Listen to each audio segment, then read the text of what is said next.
Okay, thank you everybody. We're going to get started. My own name is Niall Fahy and I'm working inside in the TEL department. I'm obviously coming to you live from my spare room at home. So I will turn my camera off for now while I'm going through stuff here, and I'll just draw it back on again towards the end for any questions or answers. Obviously, feel free throughout to pop some questions in the Q&A box if you're on the Zoom session, or equally inside in the YouTube questions panel. My colleague Lauren is on the call as well, and she's just going to monitor those for me. So if you have questions, please feel free to pop them in as we go. Okay. So obviously you want to be looking at some Canvas assignments here that you can be using for assessments. So roughly what we look at is, setting up an assignment and, what are the kind of options for summative assessments, things like original and open book exams, etc.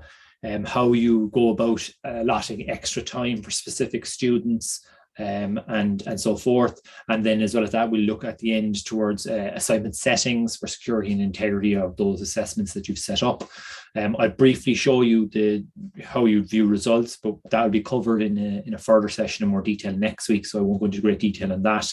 And then we'll just highlight some of the support functions and supports that are available to you when you're going through this process yourself.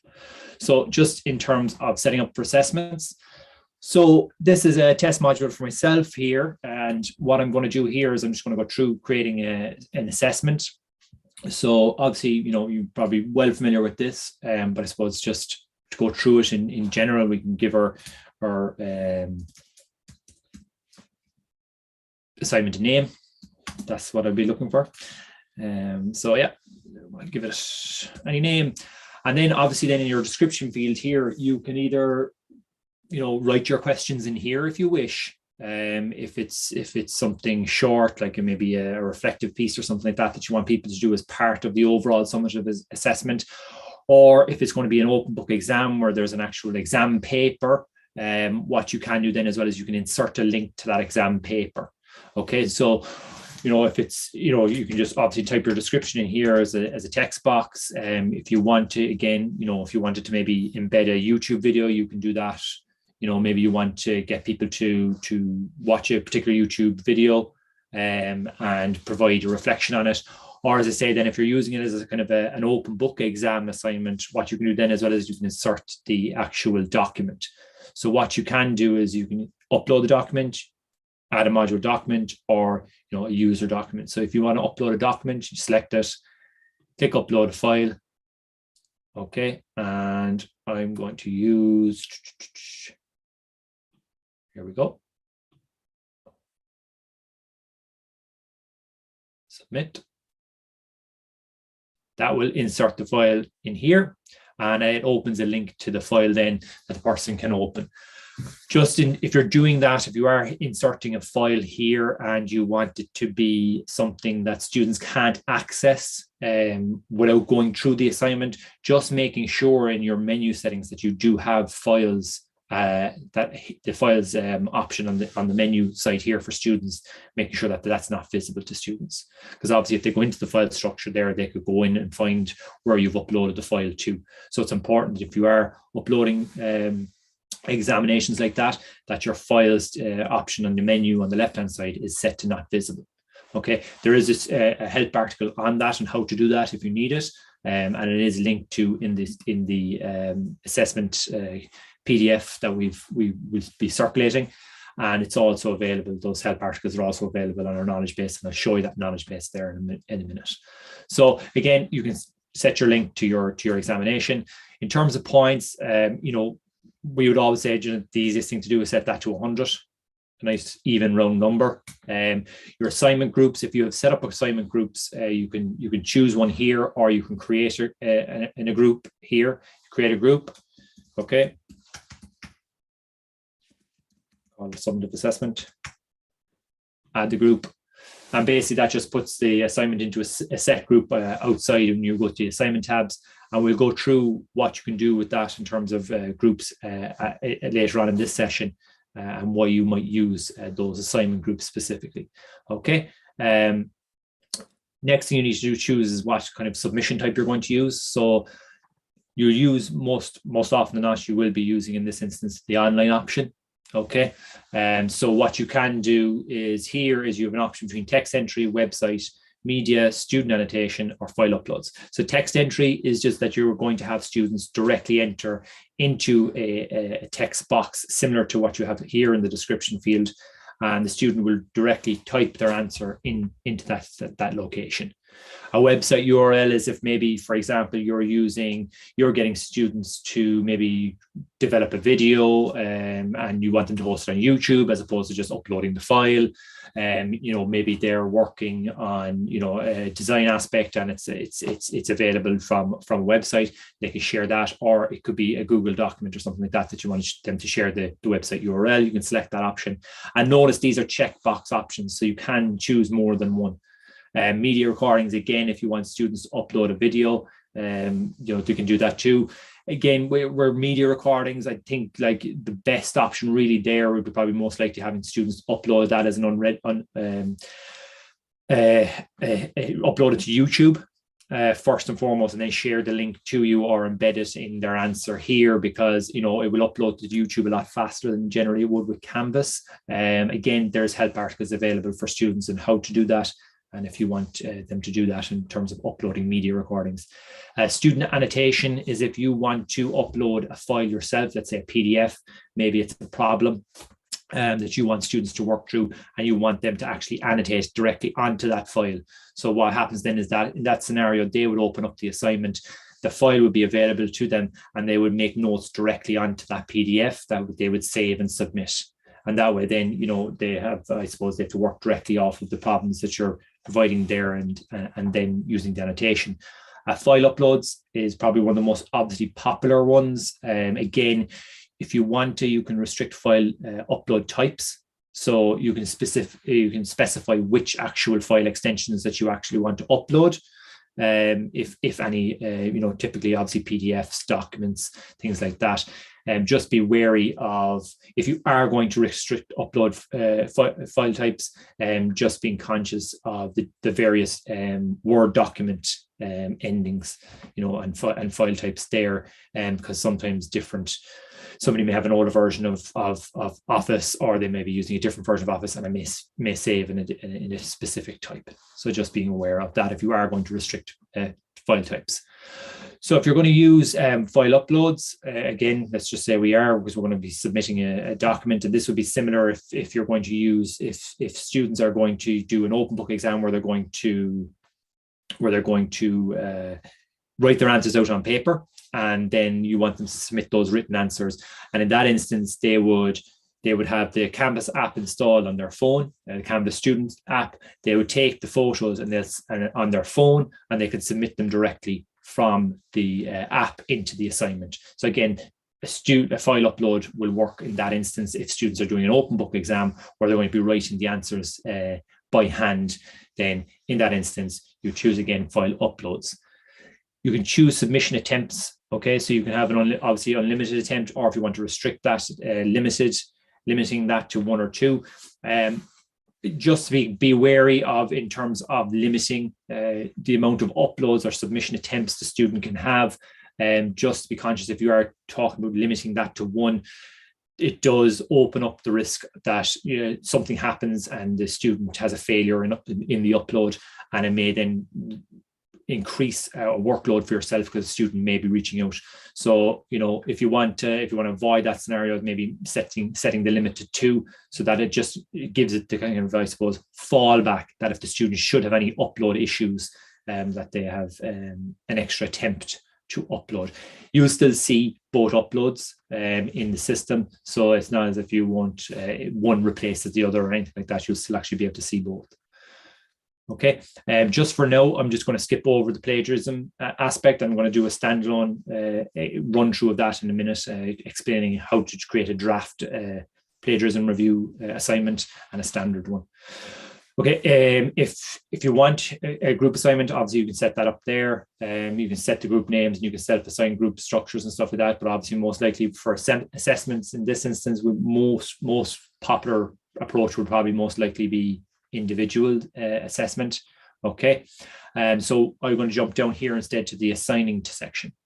Okay, so we talked earlier about, how you go about assigning to specific people for extra time.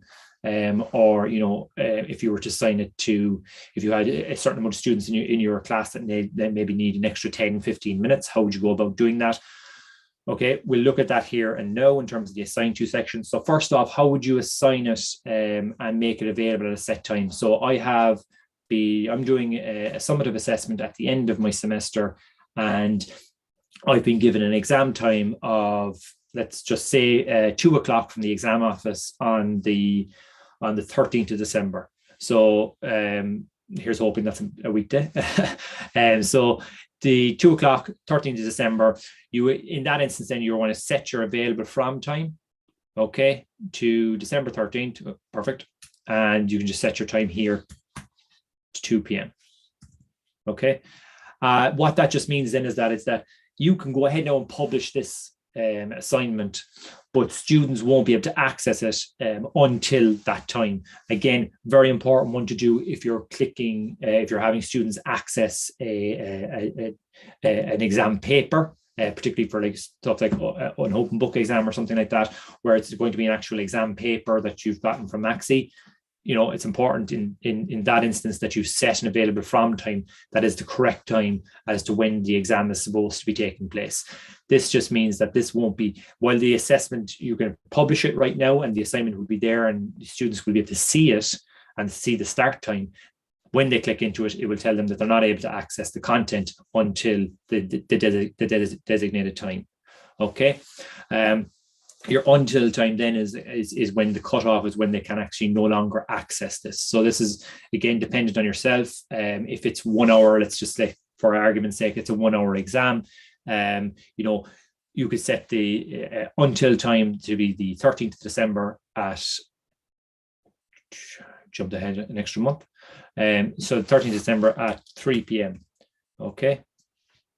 So that just means then is that, well, again, the assignment was to show in students' accounts, they won't actually be able to access the assignment after that point.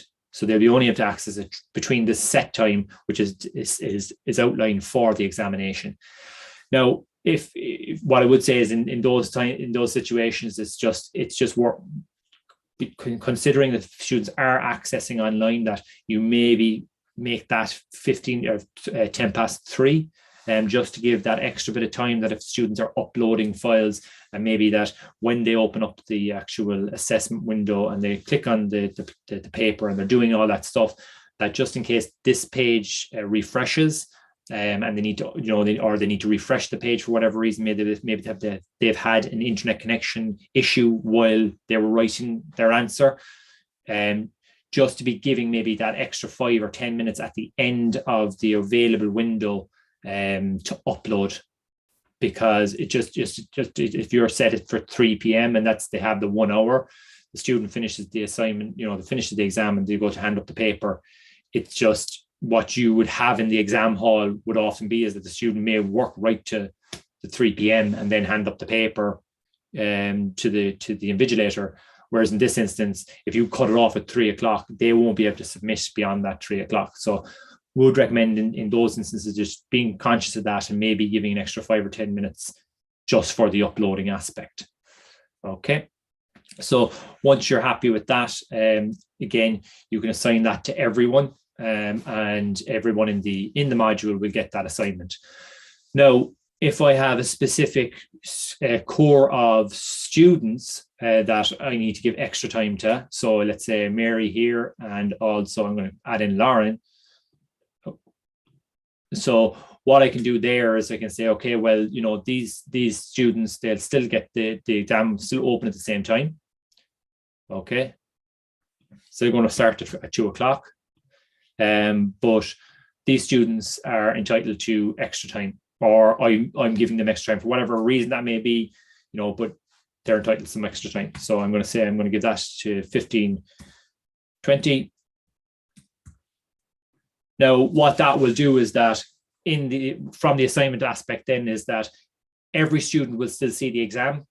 Mary and Lauren included, but the difference being is that the accessibility to the exam for Mary and Lauren specifically will go on longer than the other students.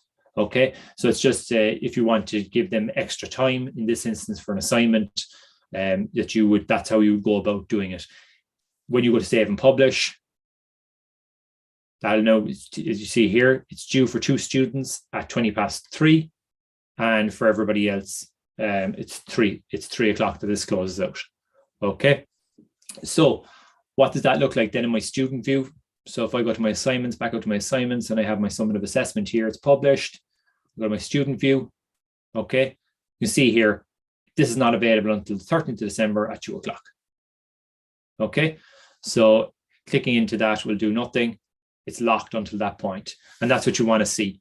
Okay, and it's always important, and we'll mention it again in a minute around the security integrity, is that you go into that student view to make sure that what you've published and what you're looking at is done correctly and the way you want it.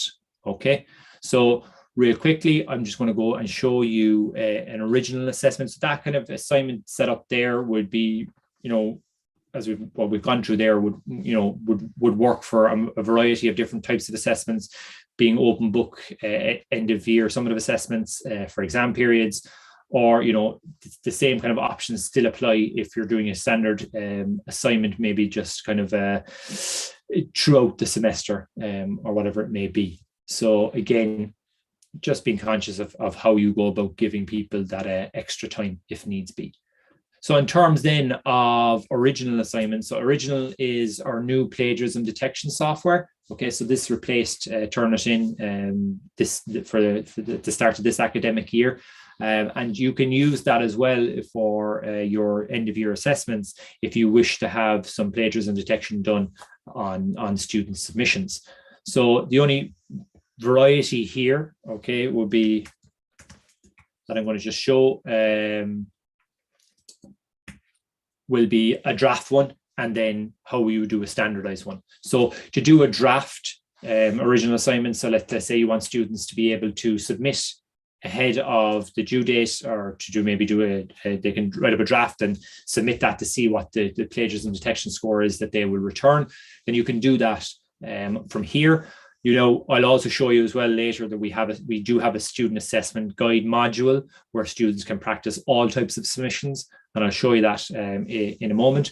But just for now, if you want to do it yourself, for the plagiarism detection software option here to become available, you need to select file uploads. So in your submission type, you select file uploads. Plagiarism review, select original. Give that a second there and it will upload.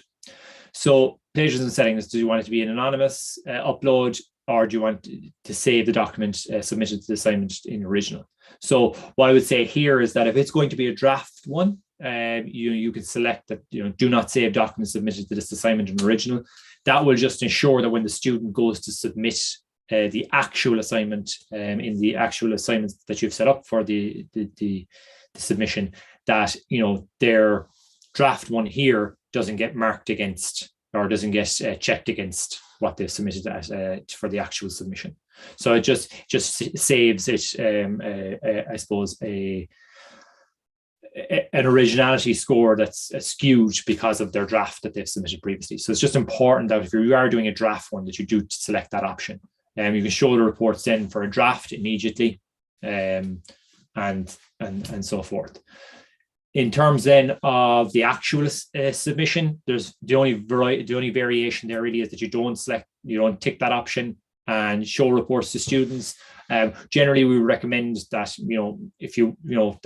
for the final submission, that you might maybe do it after the due date, or if you can obviously choose never as well, or if you're happy enough to get them, they can immediately get their I suppose plagiarism detection score. You can do that too, but most often than not, we would kind of suggest that you do it after the due date. So and again, saving and publishing that. and there's no difference there, in terms of the assignment for the student when they go in to upload, because original is integrated into Canvas more so than Turnitin was. It all happens in the interface of Canvas, so the student can just go in there and upload their file, very much similar to what the experience they go through in terms of uploading a Word document or PDF previously to Canvas. And that's the beauty of it really with the original, is that integration makes it a very much similar process across all the kind of submissions that they may do for assignments. So just being aware of that. So there are your two, I suppose, your different types of submissions that you can do where assignments are concerned. I mentioned the groups there a while ago. So the groups would just be like that if you wanted to, if you had multiple assignments to do over the duration of your course, you can split up to what those would be worth. So maybe your summative assessment in this sense, when you're creating that, you can say that, the total of the grade for the summative assessment might be 60%. Okay. Because it's your summative, and then you have assignments throughout the year, and they'd be worth, maybe you're going to edit that there, and we maybe say that that's worth, these ones here are worth 30%. And maybe they, a quiz here that they might have done, that this is actually only worth 10%. And what that will do then is that it will, when you go into the grade book then, is that when students are submitting against it, you'll actually get a totalized score here then, and it will automatically do that grading for you. So it'll break down whatever they've scored. It'll know for this assignment here, the student may have got 80%, but it's actually only worth 30% of the grade, and how that equals up then for their end of year scoring. So just in case you want to use it, again, we go into more detail on the grades and how to correct stuff and find stuff in SpeedGrader and stuff like that in the session next week. But just quickly wanted to show you there in terms of what's the benefits of these assignment groups, if you're ever wondering why they're there. It just allows you to split up certain assignments and give them a different weighting towards the overall score of the module. Okay, so just to step back, they're just the aspects I wanted to show you in terms then of the final checks. I suppose really just to make sure that you're checking the security and the integrity of your assignments when you've set them up. In terms of communicating to the students, making sure they know the date, time, and duration of the assessments. There's no surprises there. That they know it's only going to be an hour or an hour and a half or 2 hours that they have to do the assignment, and what that may look like for them. Then you have if you need to add additional time. So if you're communicate that to students, if you're saying, okay, well, this is the date, time, and duration of your examination, you will have 1 hour and 30 minutes. I will include an extra 5 minutes at the end so that you don't have any issues with uploading. Okay, when you can access it, again, if for some you might say to students, you're going to be able to access that from next week. For some, if it's like that, if it's an open book exam where it's going to be an exam paper, you may say, well, look, it's only available on this specific time, and that's when you can access it. Again, making sure you share any special instructions, including how many questions students will have to do and all that. And that would be important to put that as well out ahead of time, but also in that description, making sure you outline to students what exactly they need to be doing, and how you expect to see them answer. How they can contact you before or during the live online assessment. Again, the chat functionality inside in Canvas is a useful one for that, if you need them to be contacting. And as well as that is sharing the kind of support functionality that's available to them also. Making sure that it's published and it's available to students. Okay, making sure when you go in and look in, that's why I suppose setting up that available from time is quite useful, because it allows you to know today, if you want to go and create your assessment, you can go and create it and publish it. So at least that aspect is done. It's out there. You just need to make sure then that your available date is actually matching up to when you want it to be pushed out to students. Okay. And again, as mentioned, that until date, you're making sure that you don't cut off any students prematurely or unnecessarily locking them out from the assignment. Making sure students are able to access the assessment. And that's why I said it's important to look at it using the student view, making sure that what can they see, what can't they see, is everything working as you envisaged it to actually be. And then as I mentioned a while ago, particularly for exam papers, it's making sure that students can see those exam papers ahead of the assessment. Again, so that would be really what you're talking about there, is making sure that this files tab in your navigations. So when you go to your settings and navigation, that files one is down there in the disabled area, so students can access that. So if you come back out here, you'll just see student view. Students don't have access that here on the left hand side to files. Okay, so they can't access that file that I've uploaded. Okay, for the exam itself. So there's just some of the checks to do, and to be sure that you go back over and check. And again, it's no harm to go through it. It's no harm to go through stuff first yourself, inside your own view. Go through those times, those options and settings, making sure that they look okay to you, and then go out and do a student view and go through it again, and making sure that and that just gives you that opportunity for a double check on it. Okay. In terms of support, so again, Canvas support is available. They have 24/7 telephone support and live chat support. You can also email them or open up a case ticket. Whereas I suppose the real advantage there, like if it's in and during an exam, it's highlighting to students that they have live chat support if something technical is going wrong with the Canvas system. It can often be the fastest way for them to get some support. Obviously, they can also notify you, but it's good for them also to maybe try and take that opportunity to reach out to live support if necessary, and that's available to both the lecturer, and also the students. So all that is available from within Canvas as well. So down here in the help option, you can submit a ticket, or you can go directly as well to live chat. Telephone support numbers are here as well. Okay, live chat and phone support, I think you should be getting an answer there within less than 5 minutes, an initial answer or initial response or initial connection to an agent to get to resolve. I would say, if it's time sensitive, to avoid the email aspect and go straight to those live options, being phone or chat.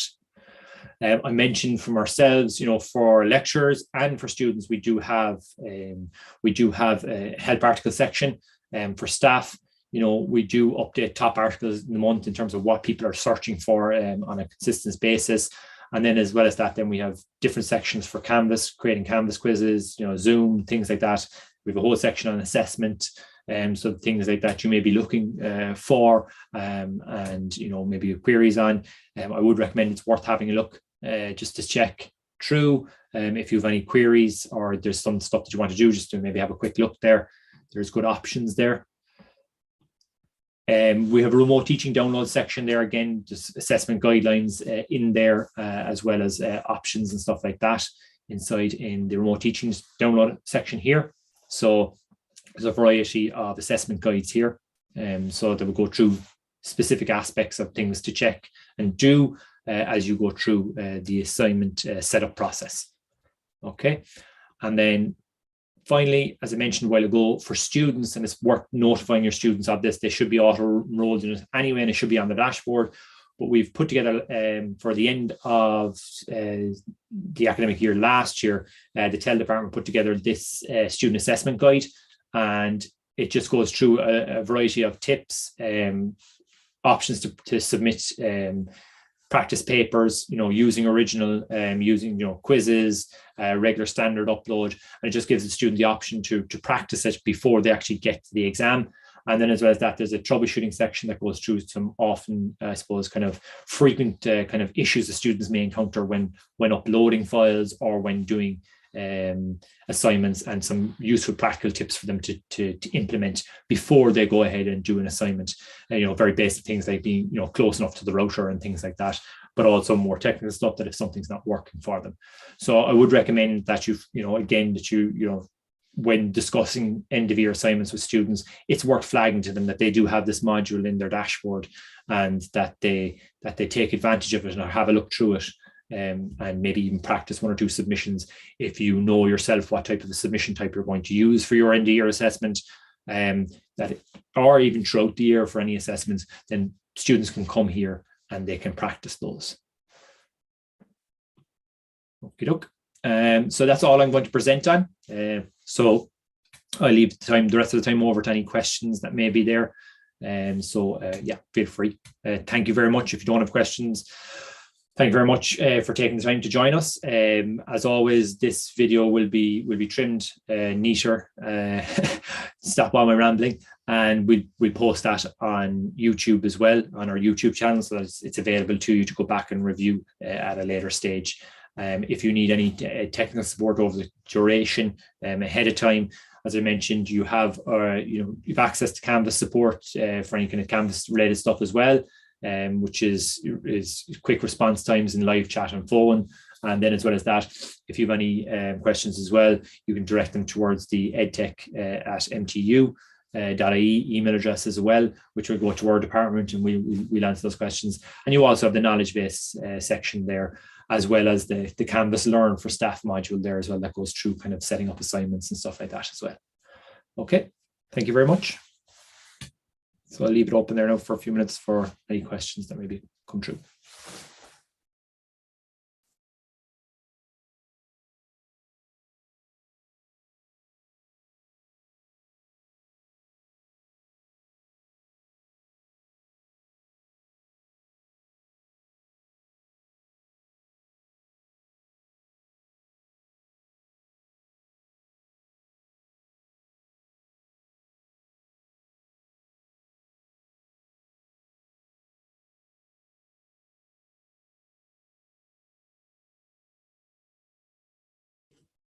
And just, I suppose if you don't have any questions now, maybe you might get someone you're going through. As I mentioned, there's all those options there. We will also be doing some drop-in sessions the week.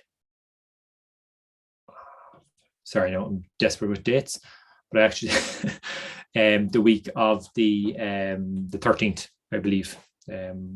So that'll be on the website anyway, in terms of our upcoming trainings.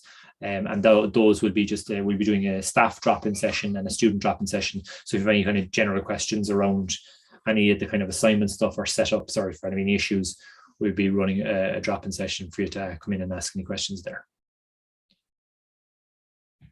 So yeah, so that's the 12th of December for the. Okay. I don't believe we have any questions, so we leave it there. Again, thank you very much, everybody, for coming along. And we shall see you all next Tuesday for our next session, which will go through, I suppose, using quizzes for summative assessments and what those will look like.